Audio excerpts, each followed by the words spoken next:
are listening to the world famous Recovery Daily podcast. I'm your host, Rachel Miller. I'm a stroke survivor and grateful recovering alcoholic. This podcast serves as a way to connect with a community of survivors and talk about the stuff that's hard. It's an opportunity to stop suffering in silence and lean into fellowship, where I find the greatest healing. Today, I want to talk about some of the complexities of stroke recovery, some of the stuff that I've been dealing with, and just wanted to put out into the universe. And hopefully, if it resonates with anyone out there, that you will reach out to me. So I want to talk about patience, navigating mental and emotional barriers, and managing some of the challenges I face with this neurological vision impairment, with so many questions that are still unanswered for me. Stroke recovery isn't just about healing physically. It is a transformation of one's identity, and that requires patience and acceptance. It's not unheard of for survivors to rebel against therapies and lifestyle changes, which can impede progress towards healing. Rebellion can stem from not accepting your new limitations and can look like a survivor not complying with what may be obvious to the caregivers as what is beneficial, what can be beneficial for the survivor. I continue to sneak peeks at my phone and stuff like that. And this is, I think, I'm calling it rebellious, My only answer has been to just leave the phone on the charger across the house, like in my bedroom or in my office. And then I'm not tempted to quickly flip it over and look at notifications, see who texted me, see if anybody called. I had been using voiceover, and I still am to an extent. It's just that, I don't know, if I use voiceover, then I'm carrying my phone around all day and feel inclined to have to check it, like I have messages. But I find it almost more relaxing to just put my phone across the house and just leave it be. During the week when the insurance companies and doctors are in office, I'm more so needing to have the phone by my side. And this is when I need to get back on using voiceover. And I keep saying that, like if I keep saying it, it'll just happen, I was the kind of kid that stomped up to my room and slammed the door if I did not get what I wanted. Yes, that was me. I didn't do it all the time, but I did it. I remember doing it.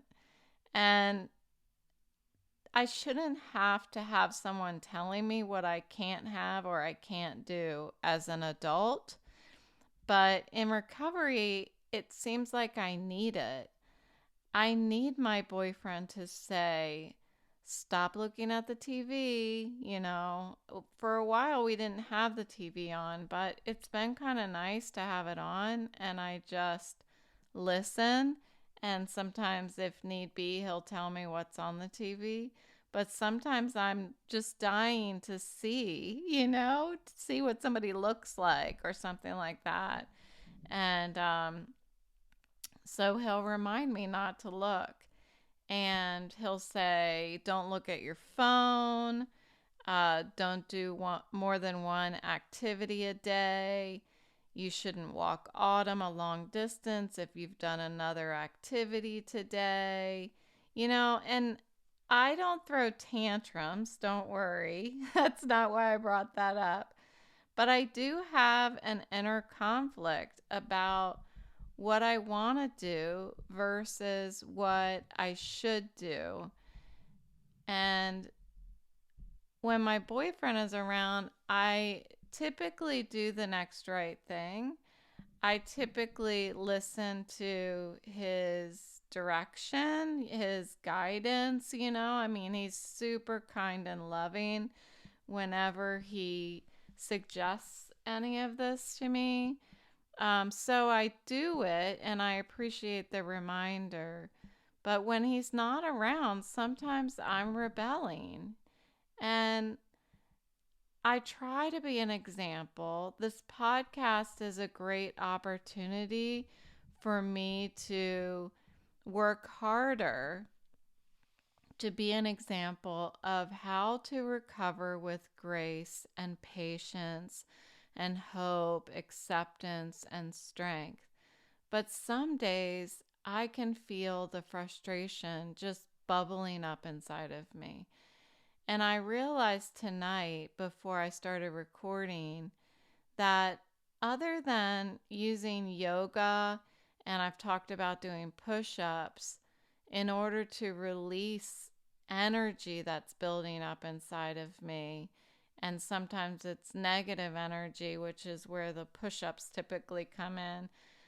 But other than those, I don't really have a place to scream if I wanted to scream. And I'm allowed to do that if I want to. And maybe I need to throw an old fashioned tantrum when things get hard, Why not? Why can't I do that? Is it unhealthy for me to constantly be tempering my frustrations? Um, of course, I talk about it, and I feel rather healthy mentally, but I think that there's something to be said for losing our shit. I went to, so I talked about my different therapists that I went to. I talked about this in one of the episodes recently. So if you heard that episode, there was one that I was talking about that had a big wind chime that was like super low and it was sounded amazing, and she was very eccentric and did lots of art therapy. Well, one of the pieces of advice that she gave me was our car is an awesome place for screaming. So when you're driving down the road, it's like the one place in the world where nobody can hear you. If somebody were to hear you, you'd be gone before they were able to figure out what it was that they just heard. But driving at that time that I was going to her, driving down Route 9 and or Route 7, either way, between Leesburg and Charlestown, was a great place for me to scream if I needed to scream. And at that time in my life, I needed to scream. I had a lot of anxiety, and it was just energy that was completely pent up inside of me. So she recommended that I get in the car and I scream. And I did. I got in the car. I started driving down this road between her house and my house, and I tried to scream. And I've talked about this already, but it's worth repeating. And I'm driving down the road, and my first scream was pitiful at best. It was like, ah. And then, so I probably screamed like 5 times. And finally, on the fifth time, I actually screamed. I felt like, I mean, it was a pretty good one. It was a pretty good one. I could probably still do better, but it felt good. It felt good to scream. And so I was just thinking about that tonight. I'm like, I don't have anywhere to scream because I can't drive now. If I were to get in the car and scream right now, I'd be sitting in the driveway, and that probably wouldn't go over too well. Anyway, I don't have an answer for that. Where am I going to scream? But anyway, just thoughts that have been going on in my mind. And so fear and anxiety and a sense of loss of control can contribute to this feeling of rebellion against doing things that I need to do in stroke recovery. And not knowing if anything I'm doing is even going to make a difference, and if I'm ever going to get better at all, despite anything I do, fosters these feelings of hopelessness inside of me, and it exacerbates my resistance and my rebellious tendencies. And so, how can I overcome this resistance? I wrote down a few ways that I can work on overcoming this resistance. And after all is said and done, I feel like it's resilience and acceptance. But we'll go through this anyway. So the first thing I have is to overcome this rebelliousness and resistance. Number one, ask for help. And I just talked about that. Was that yesterday? It might have been the day. These all run together for me. But ask for help, be it professional help from a counselor, therapist, medical professional, and or fellowship or friend. Talk about it. Tell somebody that you're having problems, and talk it through. Number two, educate ourselves. So I am constantly researching about various treatments and therapies and medications and looking up what different specialists do. That's how I came across the neuro-ophthalmologist. Not because somebody else told me about it. The first I had heard about it was just from my own research.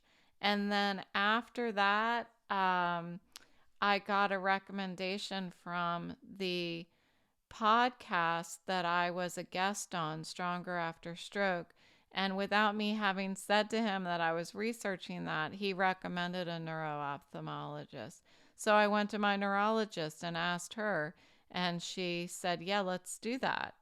I really wish that recommendation would have come to me rather than from me, but that's why it's important for me to keep educating myself, because I'm my biggest fan. I'm the person who's going to work the hardest to take care of me. And also, attending speaking events is another really great way of educating myself. I attended one last week that I discussed in a previous episode that was sponsored by an outside organization, an outside educational, what do you call that? I don't know, a school of sorts. Anyway, but the speaker was the founders of a group called Stroke Onward, and it was really inspiring. Number three, mindfulness and gratitude. This seems like such a yeah kind of thing because I bring it up all the time. But when I stop being grateful for what I have, I completely lose my emotional and spiritual sobriety. It is so critical for me to be constantly aware of and grateful for what I have in front of me each day. And four, I mentioned this in relation to number one, but acknowledging and talking about the resistance and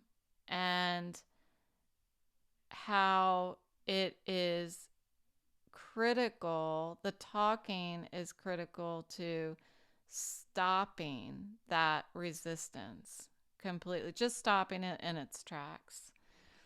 So, just a few things, food for thought for myself, that's what I'm here for you and for myself to just get some of this out and see if I might just continue to make progress towards putting my recovery first and doing the things that I need to do in recovery. Here's my greatest challenge. It is navigating neurological vision impairment that causes headaches, migraines, nausea, and dizziness because I have to resist using my eyes despite being able to see. That is my biggest challenge. Now, I can't see as well as I used to see before my stroke. I have a lot of double vision. My eyes will jet away if I'm looking at something, if I'm focused on something for, I don't know, uh, up to a minute. I don't even know how long it is. I might want to time it, but my eyes will just drift, like not drift, but jet. They will jet away. It's like recoiling from a hot flame. It's like they are like, that's enough, and my eyes will just move away, jet away. I think the reason why I keep correcting myself is because in my education, I learned that there are different eye movement disorders. One is that your eyes slowly drift away from what you're focused on, and there's others where your eyes dart away from what you're looking at, and mine dart away. I also experience a lot of eye strain, and the headaches obviously are the ones that I talk about the most. But I can see, so resisting using my eyes despite being able to see is I don't know. It's hard. It's hard. For example, I can read a recipe to bake bread. I baked bread today. I baked some sourdough French bread. It's my favorite.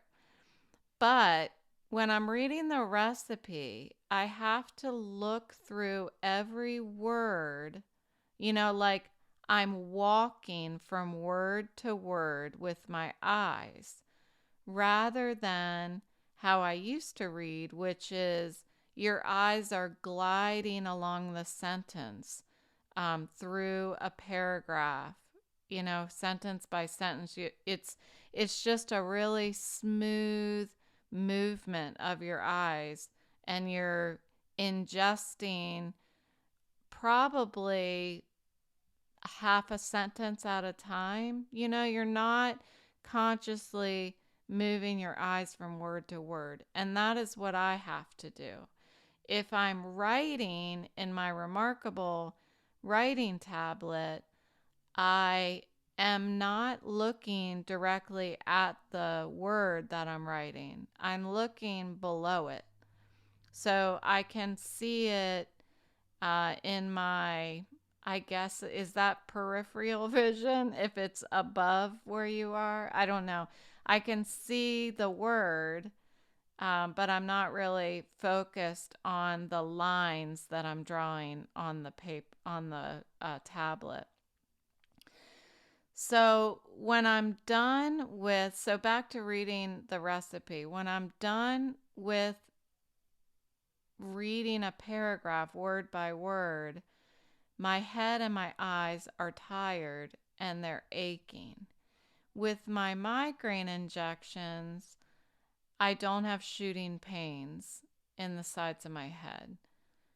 Without my migraine injections, I have sharp pains in my head. But with it, I have this tired, aching feeling. And my head will get so tight, like the muscles in my scalp are rubber bands that are just squeezing around my scalp, like squeezing my brain. So I have to minimize visual stimuli, and it demands 24/7 conscious avoidance of visual triggers. And when I'm exposed, I use some of my learned coping strategies. And like I said, looking to the side or underneath something rather than right at it, whether that's reading, whether that's looking at somebody who's talking to me. Often I'll either soften my gaze so that there's really kind of a fuzzy two of you kind of thing. Kind of like what you do when you're tired and you just start staring off into space. That's what I do on a conscious level. And and if worst comes to worst, I just close my eyes, which I do a lot. I do a lot of closing my eyes. And so anyway, maybe I'm coming across as venting. I hope I'm not. I want to be vocal about my struggles with my vision impairment because I'm here to try to help others compare in. And if someone else can relate, we can discuss managing this kind of impairment. I have not found anyone with my same impairment yet. So I've had people kind of hint around to something similar, but not quite the same. And so I'm still seeking that, and I'll continue to seek that and see, because I just know I'm not the only one. I know I'm not, so because I'm not unique. And some days I feel like I'm supposed to just wave the white flag and be like, look, this is it. This is it. You're not going to be able to see like you used to ever again. And it's hard to know what to do because I don't know what my future looks like. I don't know, will I be able to see like I used to next year? Will I go to vision therapy or something for like 3 years, 5 years, and then I'll be able to see like I used to? Will I be able to when I'm 60? Like my eyes will just fix themselves on their own over what am I, 15, 11 years? And it's a big deal. It's a big deal to not have the answer as to whether I'm ever going to be able to use my eyes like I used to. It's a big deal. Do I ever get to drive again? Um, do I ever get to watch TV again? You know, it's a big deal. And it does make me sad. I don't know that that particularly makes me scared. I'm not scared that I can't use my eyes. I'm just sad. Um, it's a shame. You know, it feels like it's a shame that that's over with. If it is over with, it's really a shame that I'm done being able to see like I used to. But I'm also grateful that I still can see, you know? So the very frustration that I have, which is restricting using my eyes despite of the fact that I can see, that very frustration is also, there's some gratitude in there in that I still have my vision, because I could have just completely lost my vision entirely and have been blind. Um, and who knows? Who knows? But right now, my disability requires resilience, adaption, patience, acceptance, and being proactive. I'll only be standing still if I rebel in recovery. And if there's one thing you've learned about me in all of these months doing this podcast, it is that I do not stand still. I refuse to stand still. So that's what I've got for you today. And thanks for listening to the Recovery Daily podcast. Please connect with me on LinkedIn, Facebook, or Instagram if any of this resonated with you. And please share it with someone that you know. Click on all those fancy buttons down below, like follow and like, and I'll talk to you tomorrow.